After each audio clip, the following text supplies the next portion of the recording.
नमस्ते दोस्तों, आप सभी को कार्तिक पूर्णिमा और त्रिपुरी पूर्णिमा की बहुत बहुत बधाई हो और शुभकामनाएं देती हूँ। साथ ही मेरे गुरुजन प्रसिद्ध शास्त्रीय संगीत गायिका और लेखिका श्रीमती माधवीताई नानल एवं प्रसिद्ध सितार और सुरभार वादक श्री चंद्रशेखर फणसे जी को सादर प्रणाम। दोस्तों, आज से शुरू होने वाली श्रृंखला में आपका स्वागत है, जिसका नाम है पवित्र पूर्णिमा। इसके अंतर्गत हम हिंदू पंचांग के अनुसार वर्ष भर में आने वाली सभी महत्व की पूर्णिमाओं से आपका परिचय कराएंगे। इनका हमारे व्यक्तिगत जीवन में किस तरह असर पड़ता है, इनका भौगोलिक, इनका आध्यात्मिक, इनका साहित्यिक और सांगीतिक दृष्टि से क्या महत्व है, इसकी भी हम आपसे चर्चा करेंगे।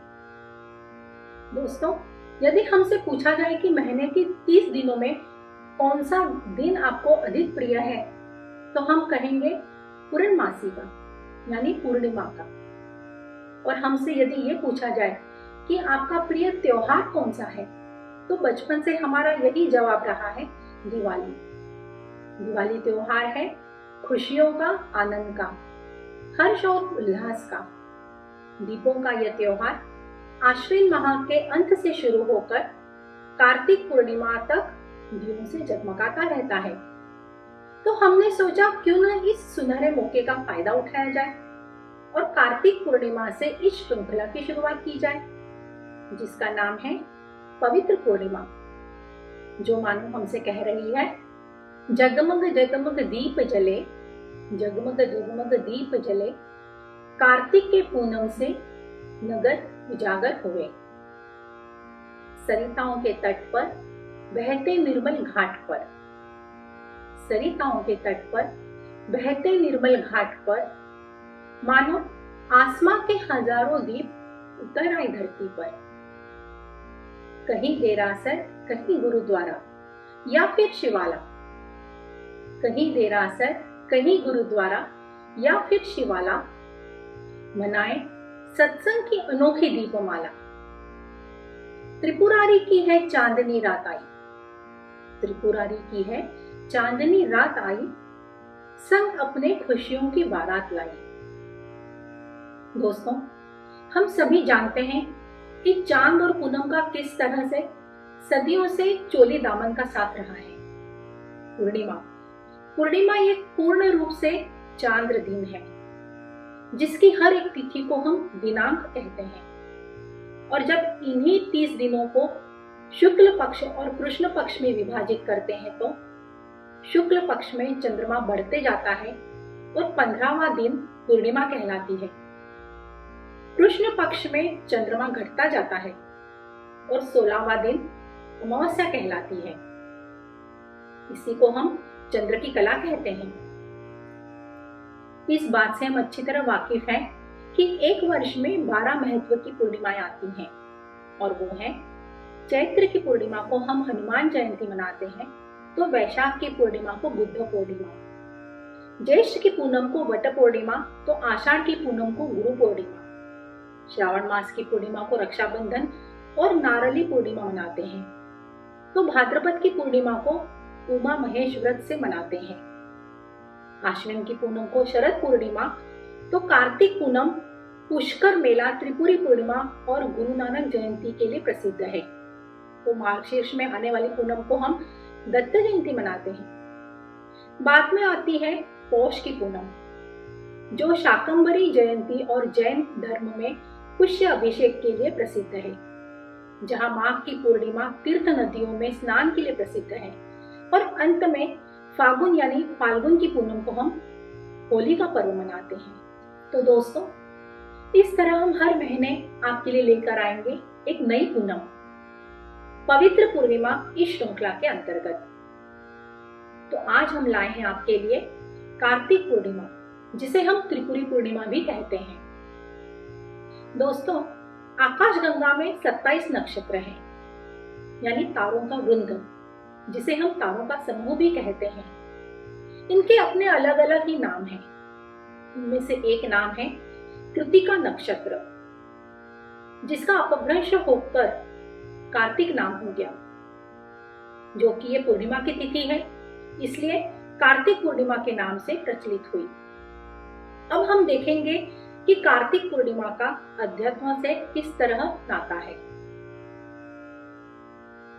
महाभारत काल में 18 दिनों के विनाशकारी युद्ध में योद्धाओं और सगे संबंधियों को मृत देखकर जब पांचों पांडव विचलित हुए, व्याकुल हुए, तब भगवान श्री कृष्ण और पांडवों ने मिलकर दिवंगत आत्माओं की शांति के लिए दीप दान करते हुए श्रद्धांजलि अर्पित की और गंगा स्नान किया। वो दिन था कार्तिक पूर्णमासी का। तभी से ये दिन दीपदान और गंगा स्नान का महत्व रखता है। वहीं भगवान शंकर और पार्वती के प्रथम पुत्र कार्तिकेय के दर्शन पूरे वर्ष भर में केवल एक ही बार होते हैं और वो जगह है केरल में सबरमला। कार्तिक पूर्णिमा के दिन ही यहाँ पर भक्तों के लिए इनके द्वार खोले जाते हैं। आज ही के दिन भगवान शंकर ने त्रिपुरासुर असुर का वध किया था। इसी वजह से वो तीनों लोकों में त्रिपुरारी कहलाए। इसी वजह से देवी देवताओं ने प्रसन्न होकर स्वर्ग लोक में दीपोत्सव मनाए और आज के दिन देव दीपावली मनाने की प्रथा यहीं से प्रचलित हुई। भगवान विष्णु ने प्रलय काल में वेदों की रक्षा के लिए और सृष्टि को बचाने के लिए मत्स्य अवतार धारण किया था। वो दिन भी कार्तिक पूर्णिमा का ही था। हिंदू धर्म में ही नहीं बल्कि सिख संप्रदाय में भी कार्तिक पूर्णिमा को बड़े धूमधाम से मनाया जाता है। सिखों के 10वें गुरु गुरु नानक देव का जन्म आज ही के दिन हुआ था, इसीलिए इसे गुरु पूर्व यानी गुरु नानक जयंती हम कहते हैं। कार्तिक पूर्णिमा का जैन धर्म में भी विशेष महत्व है। इसी दिन से प्रसिद्ध जैन तीर्थ स्थल गिरिराज की यात्रा प्रारंभ होती है। दोस्तों, पुष्कर का मेला नाम तो आपने सुना ही होगा। अजमेर से ठीक 11 किलोमीटर की दूर पर प्रसिद्ध तीर्थ स्थल है पुष्कर, जहां साल में एक बार ही एक ही दिन कार्तिक पूर्णिमा के दिन मेला लगता है, जिसमें बड़ी संख्या से देश विदेश से पर्यटक आते हैं। और इससे भी रोचक बात यह है कि जो सृष्टि के रचयिता ब्रह्मा जी हैं, इनका पूरा भारत में एक ही मंदिर है पुष्कर में। इतना ही नहीं, कार्तिक एकादशी से लेकर कार्तिक पूर्णिमा तक तुलसी विवाह संपन्न किए जाते हैं, जो हमारे हिंदू धर्म का अविभाज्य अंग है। देव दीपावली पूरे भारत में बड़े ही श्रद्धा और आनंद के साथ मनाई जाती है। पूर्णिमा की चांदनी में जब घाटों पर दीपोत्सव होता है तो मानो सारे सुनहरे तारे जमीन पर टिमटिमा रहे हों। ये सुनहरा नजारा देखने ही मिल पड़ता है। दोस्तों, अब तक हमने पूर्णिमा का भौगोलिक और आध्यात्मिक दृष्टिकोण से क्या महत्व है इसे जाना। अब हम इसके साहित्यिक, सांगीतिक और श्रृंगारिक पहलू पर गौर करेंगे। दोस्तों, ये कथन कितना सही है।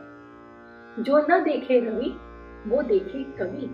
जी हाँ, सदियों से चांद, चांदनी और पूनम के सौंदर्य को सही मायने में यदि किसी ने निखारा है, अपनी कल्पना शक्ति की कलम से, अपनी आवाज की मधुरता से, तारों की झंकार से हम तक पहुंचाने वाले, पूर्णिमा के शीतलता का आभास दिलाने वाले कोई और नहीं बल्कि वो महान साहित्यकार, संगीतकार, गायक, कलाकार और रचनाकार हैं, जिन्होंने अनेक बंदिशें रची, अनेक काव्य लिखे, अनेक फिल्मों के लिए और अनेक भाषाओं में, जिन्होंने चांद, चांदनी और पूर्णिमा को सही मायने में 4 चांद लगाए हैं, जिस वजह से आज भी और आने वाले युगों युगों तक पूर्णिमा हमें नवी नवेली दुल्हन सी प्रतीत होगी, इसमें कोई शक ही नहीं।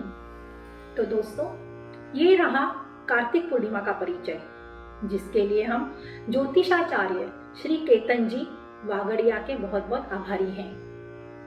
फिर मिलते हैं हम पवित्र पूर्णिमा की अगली श्रृंखला में मार्गशीर्ष पूर्णिमा के साथ। तब तक के लिए धन्यवाद।